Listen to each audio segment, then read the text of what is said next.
बच्चों, let's read the question. The question is saying, which of the following statement regarding female reproductive system is correct? 1. Myometrium undergoes strong contraction at the time of delivery of baby.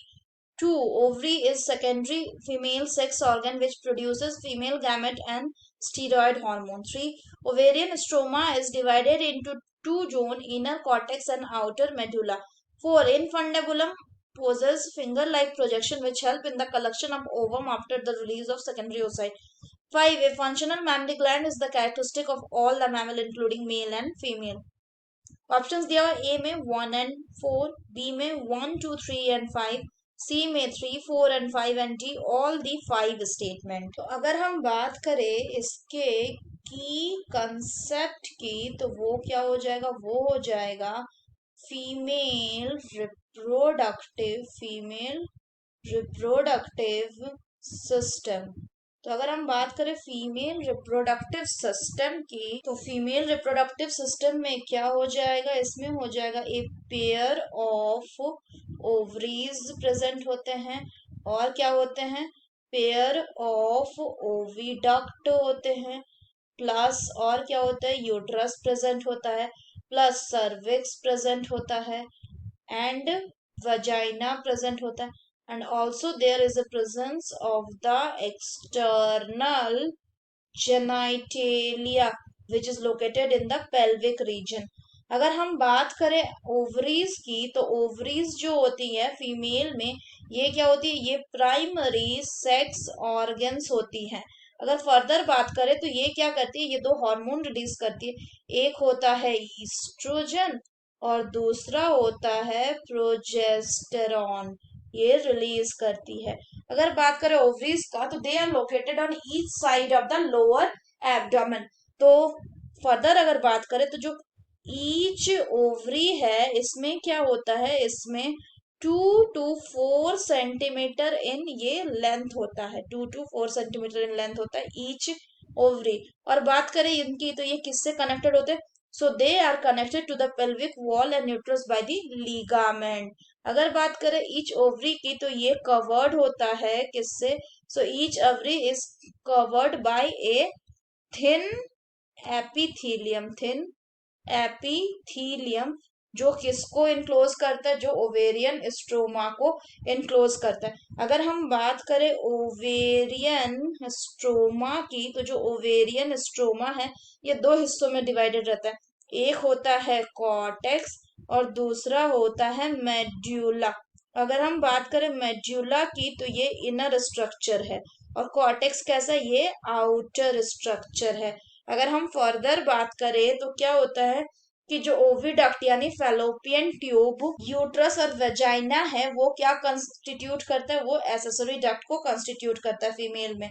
तो oviduct यानी fallopian tube, uterus and vagina ये क्या होता है, ये female के case में accessory ducts बनाते हैं।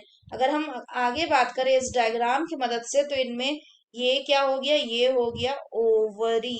और अगर बात करें फर्दर तो व्हाट इज दिस, ये हो जाएगा यूटेरियन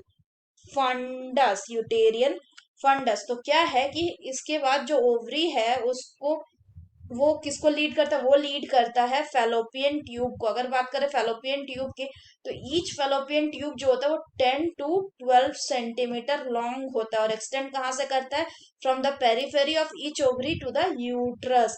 अगर बात करें इसके पार्ट की तो इसका जो सबसे क्लोजेस्ट पार्ट होगा जो ओवरी के सामने प्रेजेंट होगा उसको क्या कहेंगे, इसको कहेंगे इनफंडिब्यूलम। और ये जो इनफंडिब्यूलम है इसमें ये जो फिंगर लाइक प्रोजेक्शन प्रेजेंट है इनको कहा जाता है फिम्ब्री।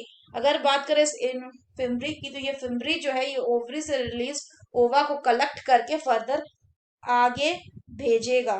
अगर बात करें आगे तो ये जो इनफंडिबुलम है ये किसको लीड करता है, it lead to a wider part of the ovary जिसको क्या कहा जाता है, जिसको कहा जाता है एम्प्यूला। और ये जो एम्प्यूला है ये किसमें खुलता है, ये ओपन अप होता है इस्थमस में।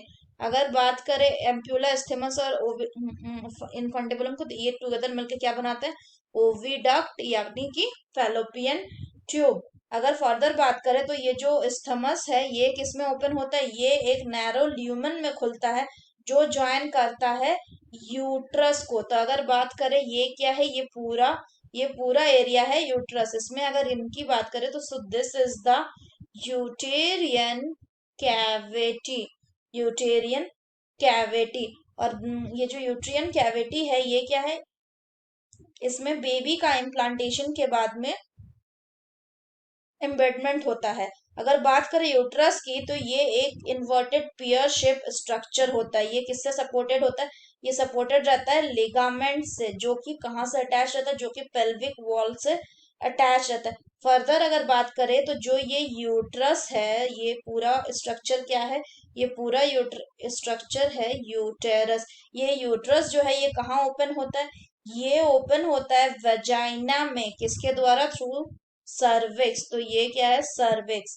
अगर फर्दर बात करें ये जो कनाल लाइक स्ट्रक्चर दिख रहा है this is called as cervical canal. And cervical canal से होते हुए ये कहाँ ओपन अप होता है, ये ओपन अप होता है वेजाइना में। अगर फर्दर बात करें तो जो यूट्रस होता है इसमें 3 लेयर होता है।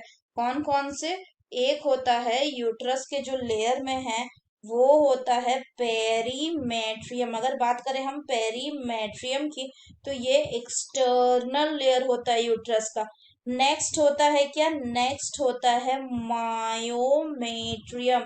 अगर बात करें मायोमेट्रियम की तो ये मिडिल लेयर होता है। और सबसे लास्ट में जो होता है उसको कहते हैं एंडोमेट्रियम, यानी कि ये कौन सा लेयर होता है, ये इंटरनल लेयर होता है यूट्रस का। अब अगर हम क्वेश्चन की बात करें तो क्वेश्चन में बोल रहा है myometrium undergoes strong contraction at the time of delivery of baby.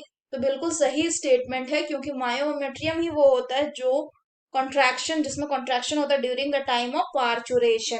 ये सही है।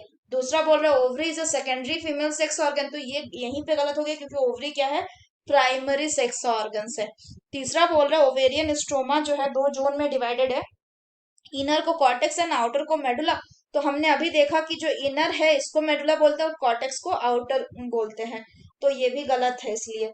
चौथे में बोल रहा है इन्फंडिबुलम में जो finger like, infundibulum poses finger like projection which help in the collection of ovum after the release of the secondary oocyte। तो ये बिल्कुल सही है। हमने अभी देखा कि इन्फंडिबुलम में फिंगर लाइक प्रोजेक्शंस होते हैं जिनको क्या कहते हैं, जिनको फिम्ब्री कहा जाता है, जो सेकेंडरी oocyte जब रिलीज होता है उसको कैच करने में हेल्पफुल होता है। तो ये स्टेटमेंट सही है। चौथा बोल रहा है functional mammary gland is the characteristic of all the mammal including male and female. तो ये स्टेटमेंट गलत इसलिए है क्योंकि जो फंक्शनल मैमरी ग्लैंड है, फंक्शनल मैमरी ग्लैंड ये सिर्फ और सिर्फ मैमल्स के फीमेल में प्रेजेंट होता है, मेल में ये नॉन फंक्शनल होता है। So the correct option will be, हमें करेक्ट ऑप्शन चूज करना only 1 and 4, that is option A. So that's all for the question बच्चों, hope you understood it well, best of luck।